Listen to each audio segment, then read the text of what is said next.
Hari ini kita akan belajar kembali kebenaran firman Tuhan. Bapak Ibu, sebuah perkawinan yang kuat itu dibangun atas dasar hidup takut akan Tuhan. Harus hidup takut akan Tuhan. Kalau salah satunya nggak hidup takut akan Tuhan, salah satunya harus bayar harga di hadapan Tuhan. Kalau engkau memiliki pasangan yang nggak hidup takut akan Tuhan, engkau yang tahu kebenaran, engkau harus hidup takut akan Tuhan. Hidup dalam kebenaran, sekalipun pasanganmu melakukan hal yang nggak benar di hadapan Tuhan, harus menjadi pendoa, harus bayar harga di hadapan Tuhan, hidup dalam kesucian, hidup dalam kekudusan, hidup takut akan Tuhan. Jangan malah balas dendam. Berapa banyak orang yang pernikahannya tidak dilandasi dengan hidup takut akan Tuhan. Sekalipun mereka punya jabatan tinggi, mereka punya kedudukan yang tinggi, dipromosi dengan pekerjaannya luar biasa, tapi kalau keluarganya berantakan kacau, anak-anaknya liar, hidupnya sembrono dan sembarangan, akan menjadi percuma dan sia-sia belaka. Akan menjadi sia-sia belaka. Karena kita tahu bahwa pasangan hidup kita yang kita ambil sumpah setia untuk mencintai, mengasihi, hidup setia seharusnya sampai akhir kehidupan di muka bumi ini, harusnya kita semakin hidup tambah hari tambah mengasihi, tambah hidup takut akan Tuhan, semakin mengasihi pasangan kita. Tapi dengan berjalannya waktu, daging ini kalau nggak dimatikan, ini akan mengendalikan kita. Daging ini akan menyeret kita untuk hidup dalam dosa. Makanya setiap hari kita harus belajar pikul salib sangkal diri. Dengan kita mulai dipercayakan berkat, dipercayakan promosi, percayakan jabatan, harusnya itu sebagai tanggung jawab kita di hadapan Tuhan. Semakin hidup mengasihi Tuhan dan mencintai Tuhan. Tapi pada kebanyakan orang lupa, ketika mulai diberkati, ini para lelaki dengerin baik-baik, ketika engkau mulai diberkati, mulai pegang uang, matamu mulai jelalatan, mulai mengkompromikan diri dengan hidup dalam dosa. Tiba-tiba tidak lagi hidup setia dengan pasangan hidupmu. Tiba-tiba engkau memilih perempuan lain yang bukan pasangan sah dari pernikahanmu. Sebenarnya engkau sudah terjebak oleh keinginan hawa nafsumu dan keinginan matamu, dan pasti tidak akan berkenan di hadapan Tuhan. Lupa dengan perjuangan yang dimulai dengan pasangan hidupmu waktu awal susah. Di laki-laki kebanyakan kalau udah diberkatin Tuhan, lupa dengan pasangannya, dengan istrinya. Dia mulai cari, matanya jelalatan ke sana kemari, memilih perselingkuhan dengan perempuan. Nah, kebanyakan ini terjadi kalau hubungan suami istri ini tidak bagus. Makanya ini istri juga harus tahu diri, mempersiapkan diri, membenahi diri, mengkoreksi diri, melayani dengan baik. Jangan maumu sendiri, jangan egomu aja yang dipuaskan, amarahmu, bawelmu, cerewetmu, sok ngaturmu, dan lain sebagainya. Harus saling pengertian, saling terbuka. Kalau hubungan suami istri saja ini tidak terbuka, ujungnya pasti akan terjadi kekacauan. Hubungan pernikahanmu akan terjadi trouble dan masalah. Nanti akan merembet kemana-mana. Kita ini akan menjadi percuma loh. Apapun yang kita kerjakan di dunia ini kelihatannya berhasil ya. Pekerjaan, bisnis, usaha kita ini kelihatannya berhasil, dan kita menjadi orang yang diberkati, kita menjadi orang yang benar-benar kelihatannya sukses, makmur, dipromosi, punya jabatan tinggi, punya kekayaan. Tapi kalau keluarga kita rusak, hubungan suami dan istri kita ini nggak benar, anak-anak kita akan rusak, kacau, menjadi percuma dan sia-sia. Toh akan menjadi percuma dan sia-sia. Sekarang kita akan buka di Maleakhi pasal yang kedua, mulai ayat yang ke-13.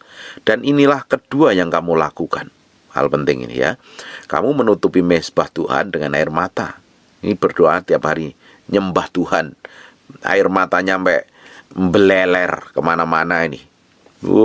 Berember-ember mungkin air matanya. Kamu menutupi mezbah Tuhan dengan air mata. Bayangin ini. Mungkin perlu handuk untuk diperes, taruh di ember karena air matanya luar biasa. Dengan tangisan dan rintihan. Sudah nangis, merintih lagi. Oleh karena ia tidak berpaling kepada persembahan dan tidak berkenan menerima dari tanganmu, Tuhan tidak berkenan lagi. Tuhan tidak menerima persembahanmu lagi. Pasti ada dasarnya. Ini Tuhan yang nggak berkenan. Kenapa? Terus, dan kamu bertanya oleh karena apa? Ayat 14. Oleh sebab Tuhan telah menjadi saksi antara engkau dan istri masa mudamu. Pernikahan itu kudus, suci. Itu saksinya adalah Tuhan sendiri loh. Perhatikan baik-baik ya. Dan kamu bertanya oleh karena apa? Oleh sebab Tuhan telah menjadi saksi antara engkau dan istri masa mudamu yang telah kepadanya engkau telah tidak setia. Selingkuhan juga Tuhan juga lihat. Perhatikan, meskipun pasanganmu nggak lihat, ternyata Tuhan lihat. Dan engkau telah tidak setia, padahal dialah teman sekutumu dan istri seperjanjianmu. Ini yang kerjaannya tukang selingkuh, tukang main perempuan, para laki-laki yang suka main pelacur, mau pergi ke tukang pijit, ke tukang spa. Dengerin baik-baik. Engkau bisa nderit doa, minta dipromosi, minta diberkati. Tapi kalau kerjaanmu hidup dalam dosa, itu persembahanmu percuma dan sia-sia loh. Karena engkau tidak setia dengan istri teman sekutumu dan istri seperjanjianmu. Itu gak bisa dipisahkan lagi. Bukankah Allah yang sah menjadikan mereka daging dan roh? Dan apakah yang dikehendaki satuan itu? Keturunan ilahi. Jadi jagalah dirimu, janganlah orang tidak setia terhadap istri dari masa mudanya. Yang suami tidak setia dengan istrinya, yang istri tidak setia dengan suaminya. Ini karena tujuan dari sebuah pernikahan adalah melahirkan keturunan ilahi. Bagaimana bisa melahirkan keturunan ilahi kalau dua-duanya tidak hidup takut akan Tuhan? Makanya pernikahan itu harus dua pasangan yang sudah lahir baru, yang hidup benar di hadapan Tuhan. Tujuannya untuk melahirkan keturunan ilahi, memperbesar gambar Allah di muka bumi. Karena pasangan suami istri dua-duanya adalah orang yang sudah lahir baru, yang dicintakan serupa segambar dengan Tuhan. Tapi kalau pasangan itu satu nggak lahir baru, satunya lahir baru, ya kamu bukan menjadi imbang lagi. Harusnya menjadi pasangan yang benar-benar dua-duanya lahir baru, sehingga waktu kamu dipersatukan dalam pernikahan, melahirkan keturunan ilahi, gambar Allah di muka bumi ini semakin besar. Amin. Makanya jangan ngotot nikah dengan pasangan yang gak takut akan Tuhan. Apalagi hidupnya masih ngaco dan berantakan. Apalagi berbeda pandangan, beda keyakinan. Jangan nikah. Kamu menikah dengan bukan dari kehendak Tuhan, itu kehendak emosi dan hawa nafsumu. Nanti kalau dalam pernikahanmu ketemu trouble dan masalah, ya kamu akan bayar sendiri harganya. Apalagi ini pernikahan-pernikahan yang dimulai dengan perzinahan dahulu. Tidur bareng, berzina Pak. Itu di dalam pernikahanmu kamu akan ketemu trouble dan masalah loh. Harganya mahal sekali. Makanya hidup dalam kekudusan, hidup dalam kesucian, hidup takut akan Tuhan. Jangan hidup seenak perutmu sendiri. Hari ini kita mesti tahu persis bahwa tujuan sebuah pernikahan adalah melahirkan keturunan ilahi. Ini kalau dua-duanya hidup takut akan Tuhan. Kalau hidupmu satunya hidup gak takut akan Tuhan, ya sekedar melahirkan keturunan, tidak heran anak-anakmu perlu mengalami kelahiran baru. Orang kalau sudah hubungan suami istri, ya dua-duanya takut akan Tuhan, dua-duanya mengasihi Tuhan. Anakmu tuh tanpa mengalami kelahiran baru, mereka sudah hidup dalam hadirat Tuhan sejak kecilnya. Dia merasakan hadirat Tuhan. Nah, kita yang tidak dibesarkan dengan keluarga yang hidup takut akan Tuhan, makanya kita perlu lahir baru mengalami Tuhan. Tapi kalau engkau suami dan istrimu hidup takut akan Tuhan, setiap hari menyembah Tuhan, hadirat Tuhan sudah begitu kuat, hidup takut akan Tuhan dua-duanya, anak-anakmu akan besar dalam hadirat Tuhan. Bagi yang pernikahannya hari ini kacau dan berantakan, engkau harus berbayar harga di hadapan Tuhan. Kalau engkau hari ini masih kacau dan berantakan, masih hidup tidak dalam kesetiaan, hidup dalam perselingkuhan, bertobat balik kepada Tuhan. Percuma kamu berdoa, percuma kamu memberikan korban persembahan di hadapan Tuhan, toh itu Tuhan tidak akan terima. Karena Alkitab ngomong begini loh. Dan inilah yang kedua yang kamu lakukan. Kamu menutupi mezbah Tuhan dengan air mata dan tangisan dan rintihan. Udah doa, minta terobosan, minta breakthrough, senangis-nangis, minta dipromosi, minta diberkati, minta diurapi. Tapi kamu sudah memberikan korban persembahan, bahkan uang kamu udah bawa ke rumah Tuhan untuk dipersembahkan. Tetapi kamu gak hidup setia dengan pasangan hidupmu, ya percuma. Kamu selingkuh, main perempuan. Bagi yang perempuan main laki-laki. Hari ini ambil keputusan untuk bertobat, balik kepada Tuhan. Balik kepada Tuhan. Harus belajar hidup setia. Perhatikan ayat yang ke-15. Bukankah Allah yang esa menjadikan mereka daging dan roh, dan apakah yang dikehendaki dari kesatuan itu, dari kesatuan hubungan suami istri, adalah keturunan ilahi. Jadi Jagalah dirimu dan janganlah orang tidak setia terhadap istri dari masa mudanya. Sebab aku membenci perceraian, firman Tuhan Allah Israel. Juga orang yang menutupi pakaiannya dengan kekerasan, firman Tuhan semesta alam. Maka jagalah dirimu dan janganlah berkhianat. Jangan selingkuh, jangan berkhianat. Penting sekali. Hari ini kesetiaan itu mahal harganya. Mahal harganya. Tapi kalau ada orang yang didapatin hatinya setia, komitmen mulai hari ini ambil keputusan untuk setia dengan pasangan hidup takut akan Tuhan. Tuhan akan pulihkan hidupmu. Tuhan akan bikin breakthrough terobosan. Tuhan akan bikin pemulihan dan Tuhan sanggup melakukannya. Dimulai dengan hidup takut akan Tuhan. Hidup mengasihi Tuhan. Hidup benar di hadapan Tuhan. Kalau engkau sekarang ini sedang mengalami trouble, masalah dalam pernikahanmu, Tuhan sanggup pulihkan. Bayar harganya di hadapan. Jangan ngotot maumu sendiri, menangnya sendiri. Egomu yang kamu besarkan, kamu gak mau hidup lagi dengan pasangan hidupmu karena kamu udah capek dan lelah dengan pasanganmu yang hidupnya ngawur. Kamu memilih perceraian.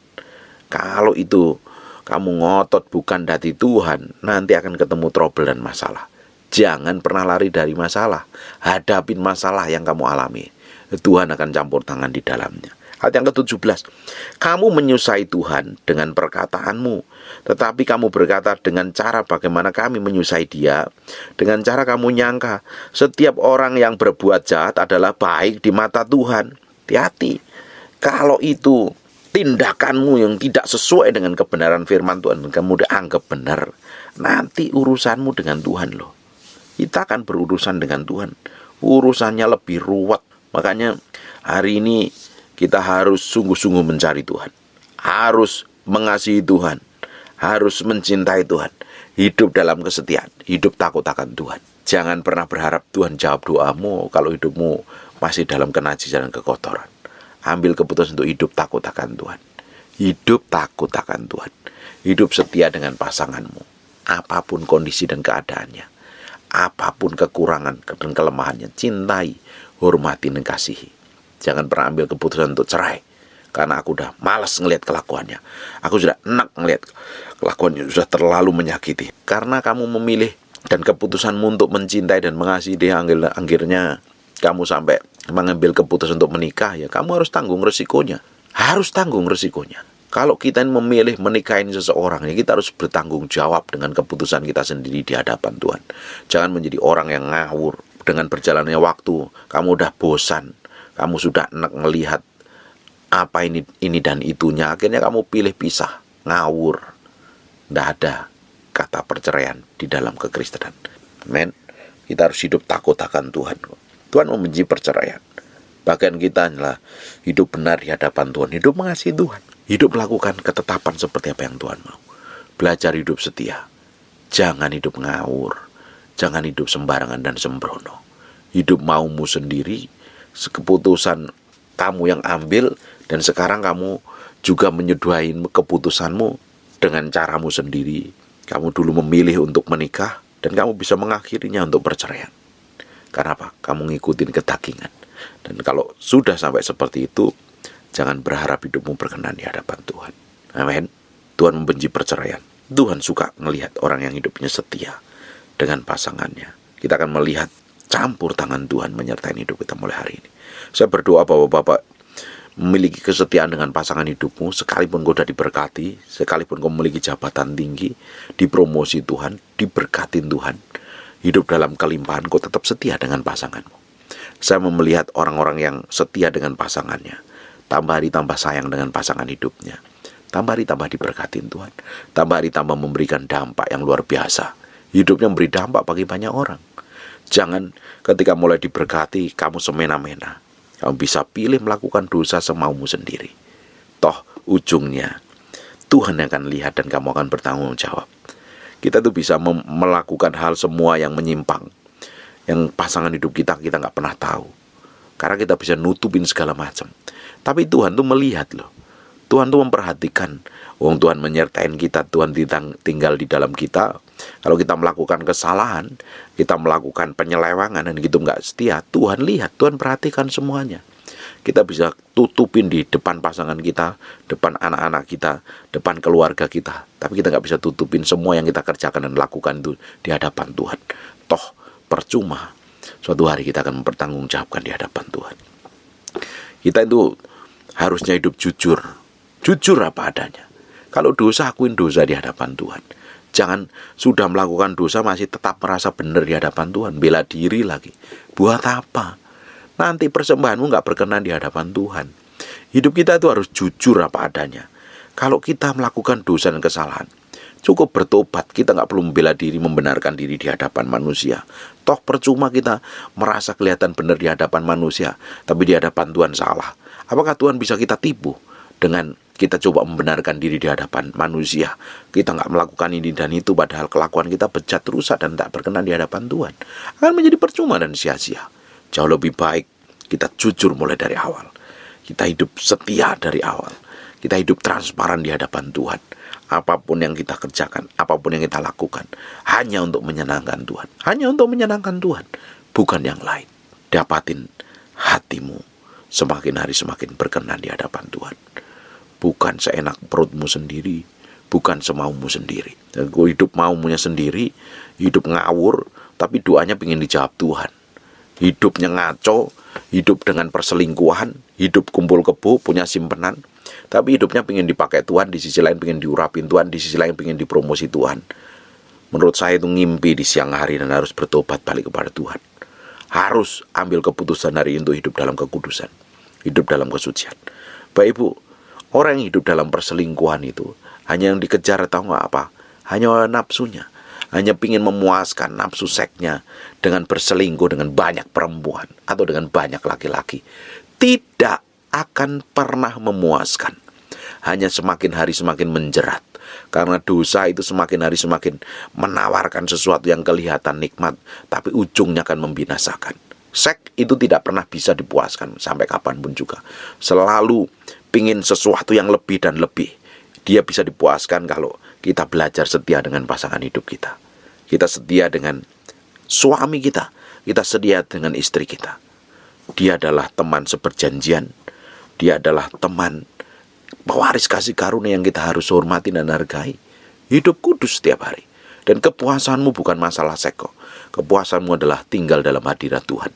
Semuanya, everything akan menjadi tenang dan damai.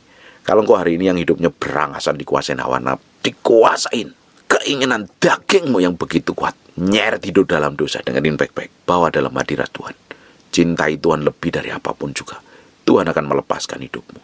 Saya berdoa dari tempat ini, ada orang-orang yang terikat dengan dosa begitu karena susah keluar. Bawa dalam hadirat Tuhan.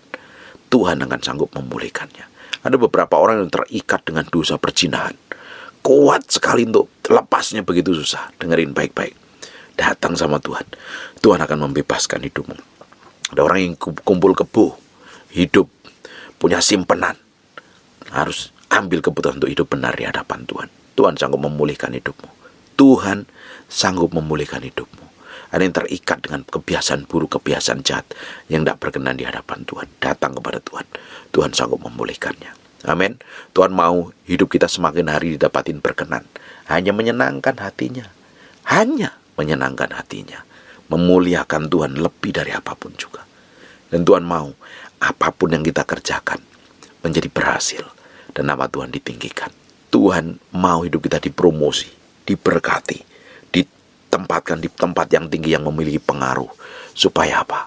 Kita pengaruhin semua keputusan dengan kemuliaan nama Tuhan.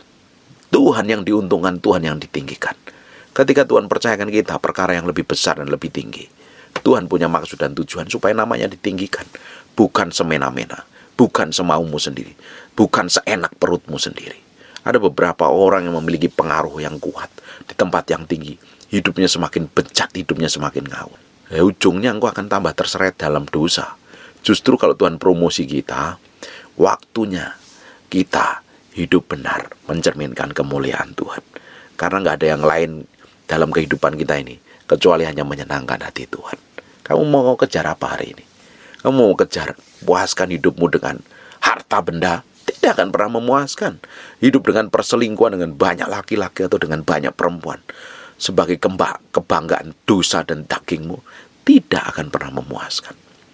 Yuk kita datang dalam hadirat Tuhan, kita menyerah sepenuhnya dalam hadirat Tuhan. Tuhan sanggup memuaskan, dan Dia adalah segala-galanya, sumber dari segala sesuatu yang akan memuaskan kehidupan kita.